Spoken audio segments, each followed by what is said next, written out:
When asked recently about prosecuting former President Donald Trump, Attorney General Merrick Garland said this. No person is above the law in this country.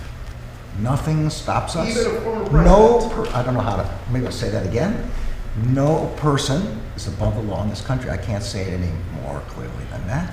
There is nothing in the principles of prosecution, in any other factors which prevent us from investigating anyone who's criminally responsible for an attempt to undo a democratic election. No person is above the law.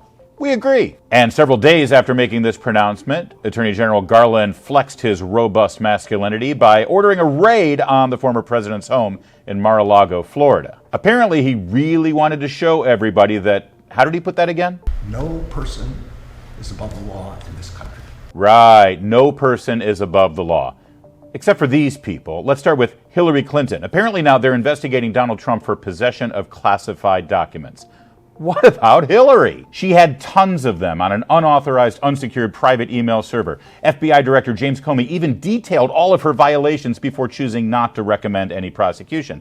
And by the way, they never raided her home. They negotiated a handover of her files after her attorneys got to choose which ones would be deleted. Her attorneys even got immunity from any crimes they may have committed. Hold on, did I just mention James Comey? He admitted to leaking information to the New York Times for the sole purpose of instigating a special prosecutor in the Russian collusion hoax. He never faced any investigations, even after he authorized a FISA warrant for an innocent American, Carter Page, with evidence that was made up by the Clinton campaign. Speaking of that FISA warrant, have you ever heard of Kevin Clinesmith? Kevin Clinesmith was with the FBI, and he admitted to doctoring evidence that was included in that FISA warrant. He was given a slap on the wrist, probation, and he's still practicing law in Washington, D.C. And while we're over at FBI headquarters, what about Andy McCabe? Andy McCabe was fired as the number 2 at the agency, and the Inspector General found that he had improperly leaked information to the press designed to advance his personal interests at the expense of department leadership. He got his full pension and a contract with CNN, probably the same people he leaked that information to. Oh, and speaking of CNN, James Clapper works for them. He lied to the Senate about whether American citizens' personal information was gathered and stored in NSA surveillance sweeps. Does the NSA collect any type of data at all on millions or hundreds of millions of Americans? No, sir. It does not. Not wittingly. Clapper also probably leaked the story about the phony Trump P-tape to CNN.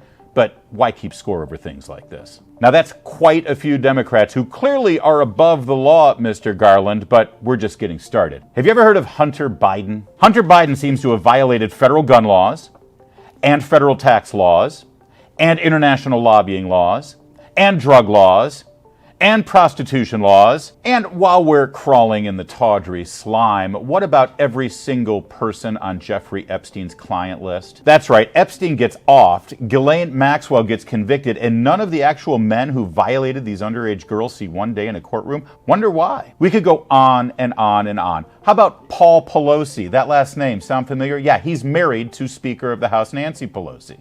Paul Pelosi was involved in an accident, then he was let off, and then they arrested him on a DUI. He's probably going to get off scot-free. Meanwhile, his son, Paul Pelosi Jr., boy, he's quite a piece of work. Paul Pelosi Jr. has major investments in Chinese tech firms, and he just happened to be his mom's escort on her recent visit to Taiwan. I mean, it's not like Dad could make it through TSA, what with the ankle bracelet and everything. Do you get the picture? Let's face it, it would be a little easier to swallow Merrick Garland's sanctimonious "no one is above the law" if we didn't have this whole list of people who clearly are above the law because they've never faced any justice. Which brings us back to this investigation of Donald Trump. You see, the law that they used to instigate the search on Mar-a-Lago, it happens to be the exact same law that Hillary Clinton violated when James Comey let her off scot-free back in 2016. The problem isn't that Trump should be held above the law, it's that they're holding him to a standard that's below the law of any other prominent person who came before him.